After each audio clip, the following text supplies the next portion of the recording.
essa condição na nossa casa. Se não bastasse, nós morávamos num lugarzinho aqui chamado Vermelho. E no Vermelho ali tinha muita pastagem.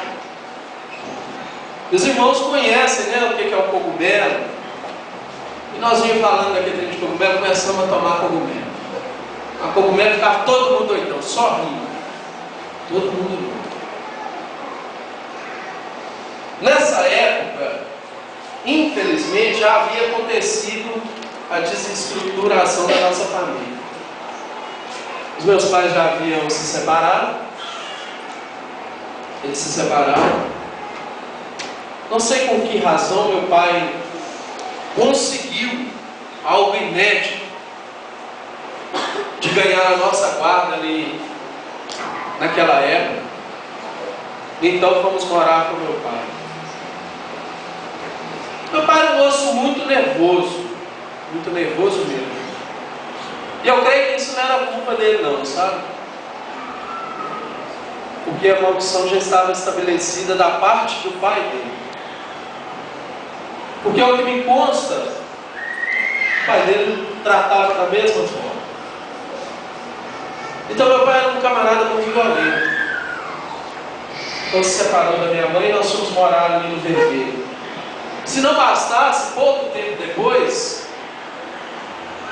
meu pai sofreu um derrame, que é uma doença que a gente vê muitas pessoas sofrerem, derrame. Ele sofreu um derrame pouco tempo depois que ele se separou da minha mãe. E a maldade dele, ela triplicou. Eu acho que pelo fato dele se tornar uma pessoa impotente, uma pessoa que fosse depender das outras pessoas, e ele não era assim. Meu pai era um camarada muito nervoso, mas ele se cuidava bem, ele era um camarada que só andava bacana, sabe? Ele se cuidava bem. Mas a maldade dele triplicou. E eu me lembro bem que nessa época eu comecei a sofrer muito na mão do meu pai. Sofri bastante na mão dele. Todos nós, né?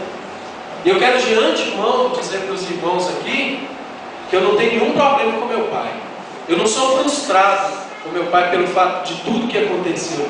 Quero dizer para os irmãos aqui que eu amo meu pai muito e eu tenho certeza que naquela época era aquilo que ele podia nos oferecer, devido à forma que ele foi criado. Mas o meu pai já foi perdoado. E eu amo ele da mesma forma que amo a minha mãe, da mesma forma que amo os meus irmãos. Não temos nenhum problema. Então eu me lembro que eu comecei a sofrer muito na mão dele. Houve uma época que o meu pai me deu um puxão nesse braço aqui, que ele soltou, literal, ele soltou. Eu tinha 9, 10 anos, mais ou menos. Esse braço soltou, eu senti ele solto. Uma criança, eu quase morri. Se não bastasse um dia de ir para a escola, deu um murro no olho.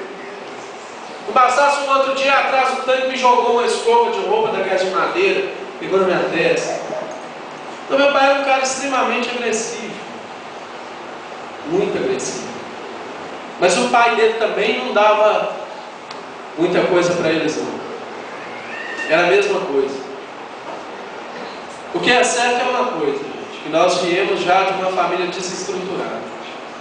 E uma família desestruturada, você está propício a qualquer coisa. Você que já tem uma estrutura familiar, você já corre um risco.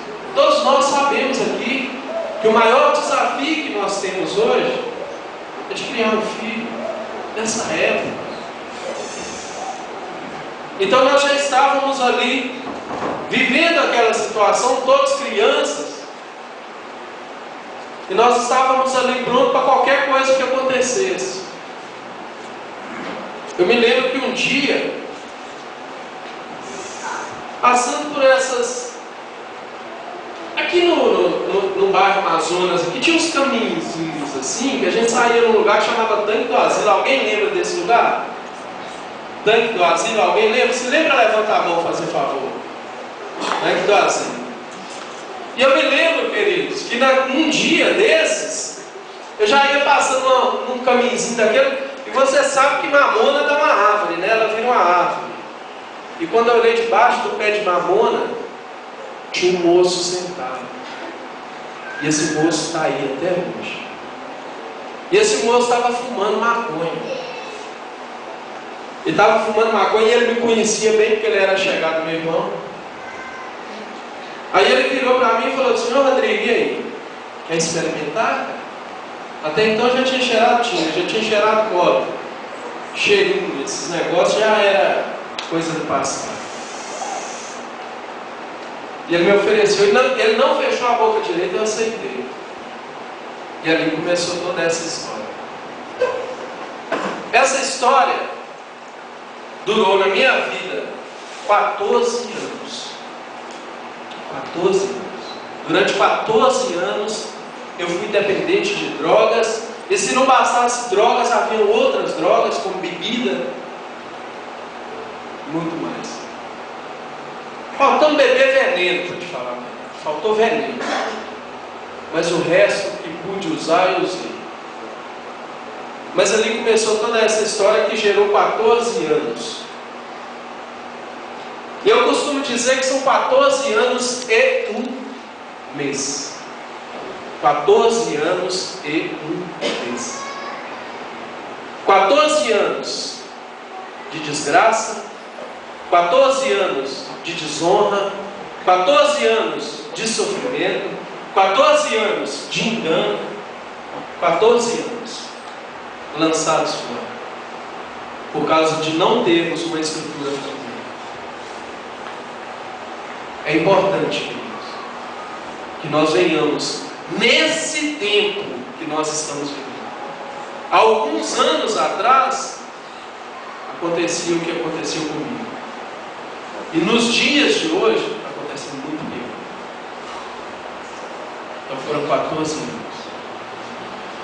No ano de 2004, eu me lembro, no final de 2004, nasceu meu filho, Mateus. No ano de 2004. Eu me lembro que veio uma empresa para construir uma outra empresa aí. E eu tinha um amigo e ele me falou que tinha uma vaga que eu poderia conseguir e tal. E eu fui lá e consegui. E vivendo aquela vida de fumar, de beber. O Mateuzinho nasceu aquele negócio. E eu naquela vida. No final mesmo de 2004, nós terminamos o trabalho que tinha que fazer lá. Aí eu olhei para mim e falei: e agora? O Mateus nasceu, o que eu vou fazer? Complicado para mim. Eu não sei, porque naquela época, até que assim, a gente não teve muita coisa não, mas as coisinhas do Mateus a gente conseguiu comprar, gente, um bocado de coisa. A gente foi muito assim, abençoado nisso, porque a gente conseguiu fazer algo que para um cara sem responsabilidade era. Nós conseguimos comprar. No final de 2004, no finalzinho mesmo, acabou o serviço, eu olhei aquele negócio e o cara falou: "Seu Rodrigo, eu vou te segurar para te ajudar." Aí tinha um senhor, que era um engenheiro da empresa que nós construímos. Ele faleceu, esse moço, faleceu há pouco tempo. Esse moço, eu cheguei, falava: faz isso ali para mim, faz aquilo ali para mim, faz aquilo ali para mim, faz aquilo para mim. E falava para mim fazer, eu estava lá, pega aquele negócio, eu pegava, faz isso, eu pegava. Aí eu sentei com ele, depois falei: ó, a empresa vai instalar ali, eu sei que o senhor trabalha nela, que o senhor é engenheiro dela. Eu queria que o senhor conseguisse, conversasse lá para mim, se tinha uma vaga para mim, podia ser de portaria, ou de faxineiro, qualquer coisa, o senhor manda ali o serviço, porque meu filho nasceu e eu preciso trabalhar. Ele falou assim: não, eu vou conversar. Aí ele foi e conversou com o pessoal. Aí veio uma empresa terceirizada. E eu me lembro que eu consegui essa vaga, sabe que horas? Meia-noite. O colega meu falou assim: Rodrigo, o cara da empresa vai vir, vai para lá, espera, nós ficamos na época de chuva e tal, não chega, meia-noite o cara chega. Aí um abençoado, um colega meu lá ainda que estava esperando também para conseguir